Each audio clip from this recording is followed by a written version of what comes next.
नमस्कार, India report में आप सभी का स्वागत है।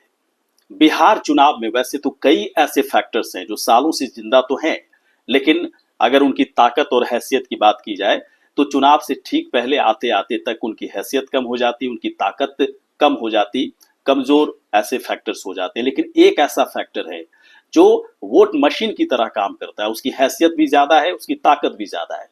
वो कौन सा फैक्टर है उस बारे में आपको बताएंगे आगे।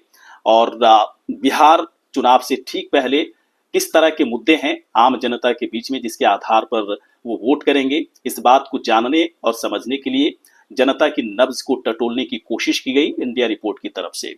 इंडिया रिपोर्ट ने हजारों लोगों से बात करने के बाद सर्वे के जो नतीजे निकालने की हमारी तरफ से कोशिश हुई है, इस नतीजे को देखकर आप चौंक जाएंगे। बहुत ही दिलचस्प नतीजा निकलकर सामने आ रहा है कि कौन से ऐसे मुद्दे हैं, कौन से ऐसे फैक्टर हैं जिस पर वहां की जनता सबसे ज्यादा वोट करने वाली है।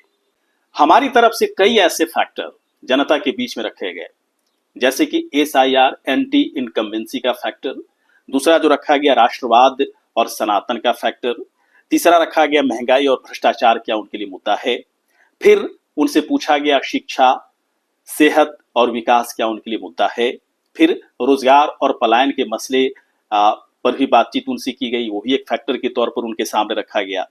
इसके बाद जाति और धर्म आधारित वोट देने की बात भी उनसे पूछी गई कि उनके लिए कितना बड़ा फैक्टर है। कुछ अन्य फैक्टर भी निकलकर सामने आए। अलग अलग फैक्टर की बात करते हैं कि किस पर कितना प्रतिशत, कितना फीसदी दरअसल वोट देने की बात वहां की जनता की तरफ से की गई।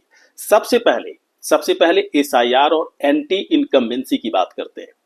एसआईआर के मसले पर वहां की जनता ने कहा कि हाँ, नाराजगी है, लेकिन सिर्फ एसआईआर पर, यानी कि स्पेशल इंटेंसिव रिवीजन जो चुनाव आयोग की तरफ से करवाया गया बिहार में, सिर्फ यही एक मुद्दा नहीं है जिसके आधार पर वो वोट करेंगे।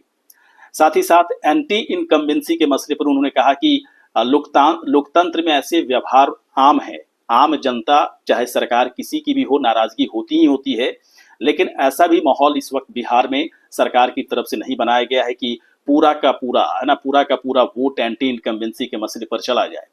तो एसआईआर और एंटी इनकम्बेंसी के मसले पर जब पूछा गया कि आप वोट करेंगे, तो बहुत ही कम, मात्र 2% लोगों ने माना कि हाँ, हमारे लिए ये मुद्दा है और इस मुद्दे के आधार पर वो मतदान कर सकते हैं, वोट कर सकते हैं। दूसरा जो विकल्प हमारी तरफ से दिया गया, राष्ट्रवाद और सनातन का। राष्ट्रवाद और सनातन बीजेपी का मुद्दा है। सीधे तौर पर कहा कि हाँ, कुछ राष्ट्रवाद को लेकर हमारे अंदर पीएम मोदी की तरफ से जो काम किया गया, पाकिस्तान की हेकड़ी को तोड़ी गई, वो बहुत ही अच्छा लगा, प्रेरित करता है और इस मुद्दे पर वोट करेंगे। और साथ ही साथ उन्होंने कहा कि राष्ट्रवाद के मसले पर सभी लोगों को एक होना चाहिए, एकजुट होकर वोट करना चाहिए। सनातन के मसले पर भी कई लोगों ने स्वीकार किया कि सभी हिंदुओं को एक हो जाना चाहिए, जाति पाति की लड़ाई से ऊपर उठकर हिंदू धर्म के बारे में सोचना चाहिए। कुछ ऐसे लोग मिले, लेकिन जब पूछा गया कि क्या इस आधार पर आप वोट करेंगे, तो उन्होंने स्वीकार किया कि हाँ, इस आधार पर उनकी तरफ से वोट जा सकता है जो राष्ट्रवाद और सनातन जैसे फैक्टर से प्रेरित होते हैं, और उनका प्रतिशत लेकिन बहुत ही कम है। वैसे एसआईआर और एंटी इनकम्बेंसी वाले फैक्टर से थोड़ा सा ज्यादा है। 3% लोगों ने कहा कि राष्ट्रवाद और सनातन का मुद्दा उनके लिए बिहार चुनाव में है और इस आधार पर वो वोट करेंगे। इसके बाद जो तीसरा जो मुद्दा जनता के सामने इंडिया रिपोर्ट की तरफ से रखा गया, वो महंगाई और भ्रष्टाचार का मुद्दा।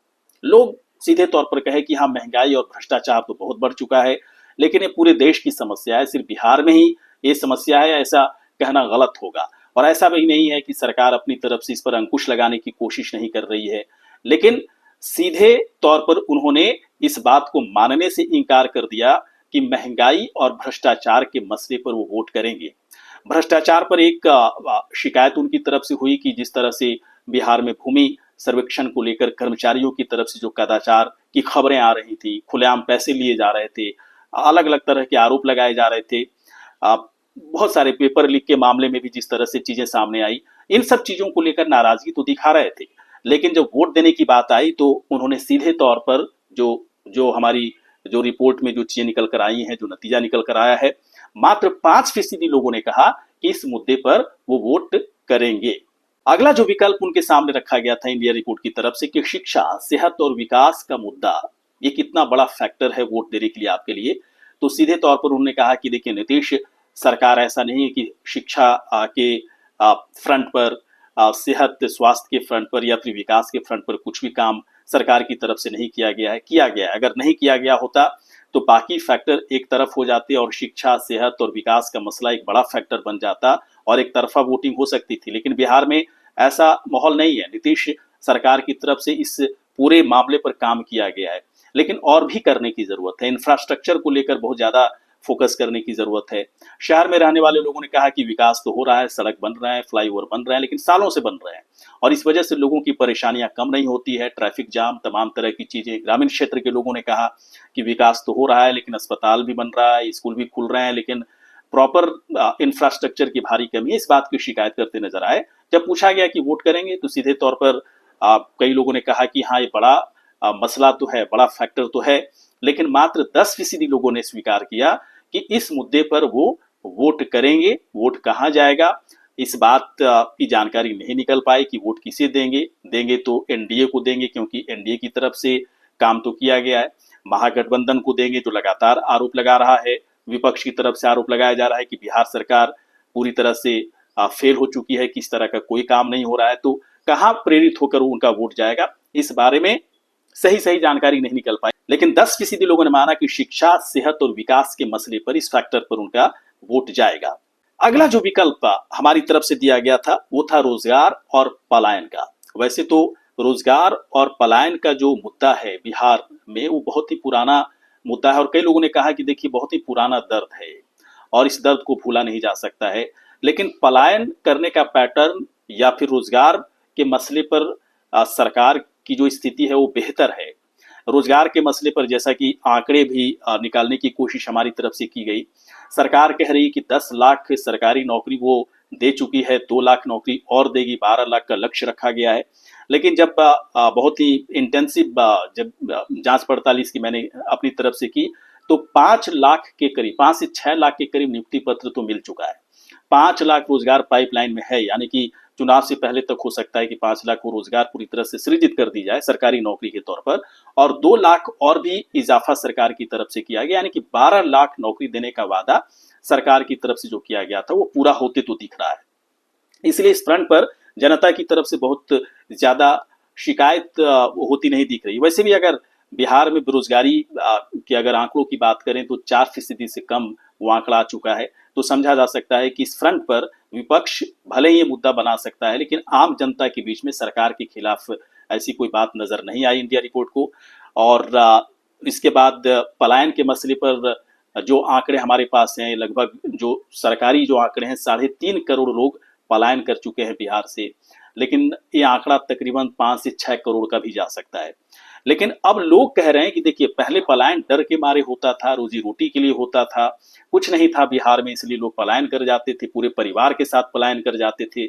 लेकिन अब पलायन अभी भी हो रहा है, लेकिन अच्छी जिंदगी की तलाश में हो रहा है, अब बेहतर विकल्प की तलाश में हो जा रहे हैं। तो सीधे तौर पर जनता की तरफ से कहा गया कि अगर यहाँ पर भी इंफ्रास्ट्रक्चर अगर गुजरात की तरह, दिल्ली की तरह, कर्नाटक की तरह अगर डेवलप कर दिया जाए तो इस पलायन को रोका जा सकता है। लेकिन कई लोगों ने तो ये कहा कि पलायन पहले भी होता था, अभी भी हो रहा है, बाद में भी होगा, क्योंकि पलायन एक बड़ा ही पुराना मुद्दा बन चुका है। पुराना एक तरह से कह सकते हैं कि ये बिहार की फिजा का एक तरह से व्यवहार बन चुका है वहाँ के लोगों का कि एक प्रदेश से दूसरे प्रदेश की तरफ वो पलायन करते ही करते हैं, चाहे वो शिक्षा के लिए करें, नौकरी के लिए करें, या फिर शादी ब्याह होने के बाद वो पलायन करें। लेकिन इस तरह की स्थितियां और परिस्थितियां तो हैं, और ऐसे लोग जो रोजगार और पलायन के मुद्दे पर वोट करेंगे या नहीं करेंगे, 10% लोगों ने माना कि हाँ उनके लिए एक मुद्दा है और इस मुद्दे के आधार पर वोट करेंगे। वोट किसे करेंगे इस बात की जानकारी निकलकर सामने नहीं आई, लेकिन ज्यादातर लोगों ने कहा कि रोजगार के फ्रंट पर सरकार बेहतर काम कर रही है, तो ये मसला, ये मुद्दा हो सकता है, लेकिन वोट सरकार के पक्ष में ही जाने की पूरी संभावना यहां पर होती नजर आई। अगला जो विकल्प दिया गया था इंडिया रिपोर्ट की तरफ से, वो बड़ा फैक्टर है बिहार में और इसे वोट मशीन की तरह माना जाता है, वो है जाति और धर्म का फैक्टर। लोगों ने सीधे तौर पर कहा कि देखिए सारे फैक्टर अपनी जगह पर हैं, लेकिन बिहार चुनाव में जाति का जो फैक्टर है, अपनी जाति के हिसाब से हर जाति किसी न किसी पार्टी से जुड़ी है, किसी न किसी नेता के साथ जुड़ा हुआ है और उसी आधार पर वोटिंग देने का पैटर्न रहा है और इस पैटर्न में बहुत ज़्यादा बदलाव इस बार भी नहीं दिखेंगे।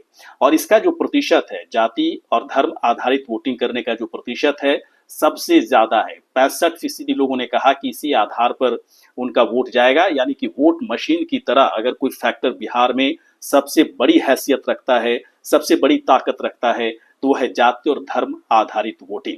इसीलिए इसे वोट मशीन के तौर पर जाना जाता है। तो समझा जा सकता है अन्य फैक्टर भी हमारी तरफ से दिया गया था। कई लोगों ने अलग अलग अपनी अपनी पसंद नापसंद बताने की कोशिश की और उस आधार पर 5% लोगों का वोट जो है किसी दूसरे फैक्टर पर उनका मतदान हो सकता है। तो नतीजा जो निकल कर आया है वाकई बहुत ही दिलचस्प है और दिलचस्प इसलिए है कि रोजगार के मसले पर, एसआईआर के मसले पर, पलायन के मसले पर लगातार जो हंगामा हो रहा है, एसआईआर के मसले पर विधानसभा से लेकर लोकसभा तक हंगामा हो रहा है। लेकिन इंडिया रिपोर्ट के सर्वे में तो बात यही निकलकर सामने आई कि सारे मुद्दे पूरी तरह से है मुद्दे, लेकिन वोट देने के मामले में फिसड्डी नजर आ रहे हैं, यानी कि बहुत ज्यादा इनकी हैसियत नहीं है, बहुत ज्यादा ताकत नहीं है और इस आधार पर बहुत लोगों ने स्वीकार भी नहीं किया किसी इसी एक खास मुद्दे पर उनका वोट जाएगा। सीधे तौर पर लोगों ने कहा कि ऐसा नहीं है कि विकास का काम नहीं हुआ है, बाकी फ्रंट पर भी सरकार ने बेहतर काम किया है। अगर सरकार की तरफ से शिक्षा को लेकर, रोजगार को लेकर, महंगाई को लेकर अगर कुछ भी काम नहीं किया होता अगर सरकार की तरफ से, तो ये मुद्दे बड़े हो सकते थे, जाति धर्म का मुद्दा फिर पीछे छूट जाता। लेकिन बिहार में अभी इस तरह का माहौल नहीं है। अभी भी इस बार जो पैटर्न है जाति धर्म का, उसी आधार पर वहां पर वोटिंग होगी और इस आधार पर वोटिंग देने वालों की संख्या 65% के करीब दिख रही है। ये नतीजा आपको कैसा लगा? आप जो इंडिया रिपोर्ट की तरफ से किया गया कैसा लगा आप बताएं और साथ ही साथ वीडियो अच्छा लगा हो तो आप मुझे शेयर करें, सब्सक्राइब करें, लाइक करें, कमेंट करें। नमस्कार।